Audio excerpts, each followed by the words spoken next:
Salut à tous, je sais pas si vous avez remarqué mais 2016 c'est bientôt fini en fait. Et ouais, déjà.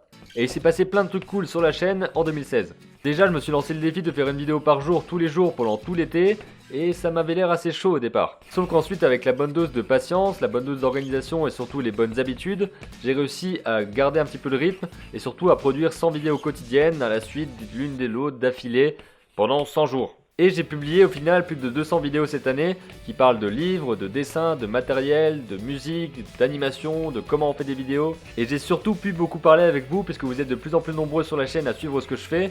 On était 1000, puis 2000 et je pense qu'on va bientôt arriver à 3000 dans le mois qui vient. C'est aussi en 2016 que j'ai lancé les premiers défis, des vidéos où je vous propose un thème, une contrainte et où vous devez faire une illustration, une animation ou une image quelconque sur ce thème. Donc il y a vraiment eu beaucoup de participation et c'est l'une des choses dont je suis le plus fier sur la chaîne. Vous laissez beaucoup de commentaires, vous discutez beaucoup, vous donnez de nouvelles idées, des suggestions, des conseils ou juste des remerciements. Et c'est pas terminé parce qu'il s'est passé d'autres trucs. Cette année j'ai aussi fait un stage d'1 mois et demi chez TV Paint. Ouais, je suis content. Une équipe trop cool, un logiciel trop cool et faire des vidéos, autant vous dire que j'étais un petit peu dans cet état là. J'ai été chargé de réaliser un making of, c'est-à-dire une vidéo de plus de 20 minutes qui expliquait comment est-ce qu'on avait créé un film d'animation au sein de ce studio, et ensuite j'ai dû faire le montage qui était pas sans galère.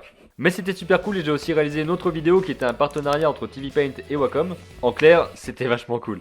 En 2016, j'ai aussi réalisé pour la première fois les illustrations d'un roman. Et ça fait un petit quelque chose quand on le reçoit et qu'on voit ses dessins à l'intérieur. Ah oui, j'ai failli oublier une petite mésaventure qui s'est passée pendant cette année. Entre moi, la Fnac et Asus. Mais c'est terminé maintenant parce que j'ai mon nouveau jouet et je l'aime bien. Bref, il s'est vraiment passé plein de choses, que ce soit sur la chaîne, que ce soit au niveau du stage, au niveau de l'école, au niveau des projets personnels, des projets professionnels. Il y a vraiment beaucoup de choses qui sont passées cette année et je pense que l'année prochaine, il va se passer encore plus de choses différentes et plus de choses qui auront de la gueule, croyez-moi. Je vous dis un grand merci pour votre soutien, pour vos commentaires, pour vos partages, pour tout ce que vous dites, pour tout ce que vous partagez ici. Ça me fait vraiment plaisir de lire tout ça et de discuter avec vous. Surtout continuez de créer vos images, de raconter vos histoires et on se retrouve l'année prochaine.